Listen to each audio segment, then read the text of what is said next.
నమస్కారం అండి. పాటక వెంకటేష్, తెలుగుదేశం పార్టీ, తిరుపతి. ఈ రోజు రాష్ట్ర చరిత్రలో ఒక సువర్ణ ఘట్టం.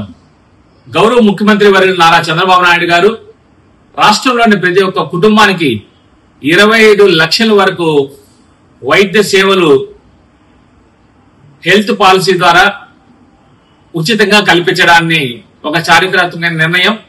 ఈ నిర్ణయం ఆంధ్రప్రదేశ్ లోని ఆరోగ్య రంగంలో నూతన యుగానికి నాంది లాంటిది.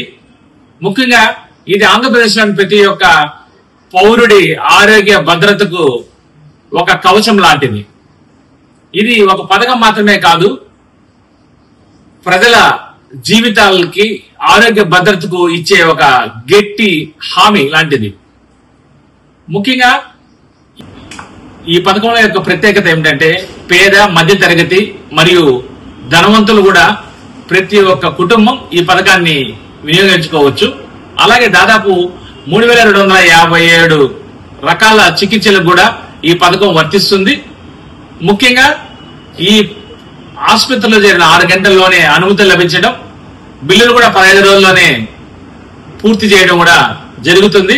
రాష్ట్రంలో దాదాపు 1,63,00,000 కుటుంబాలు ఈ పథకం కింద వర్తింపజేస్తున్నారు. ఈ యూనివర్సల్ హెల్త్ పాలసీ ఒక పథకం మాత్రమే కాదు, ప్రతి ఒక్క పౌరుడి జీవితంలో ఆరోగ్యాన్ని, ఆనందాన్ని, సంపదను సృష్టించే ఒక ఆయుధం లాంటిది.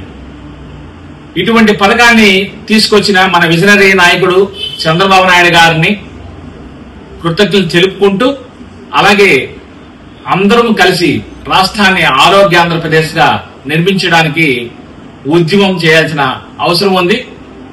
ఈ నవ్వుతో నా భవిష్యత్తు లాంటి ఈ పథకాన్ని తీసుకొచ్చిన గౌరవ ముఖ్యమంత్రి చంద్రబాబు నాయుడు గారికి మరియు నరేంద్ర మోడీ గారికి, పవన్ కళ్యాణ్ గారికి జై ఆంధ్రప్రదేశ్, జై ఎన్డీఏ కూటమి.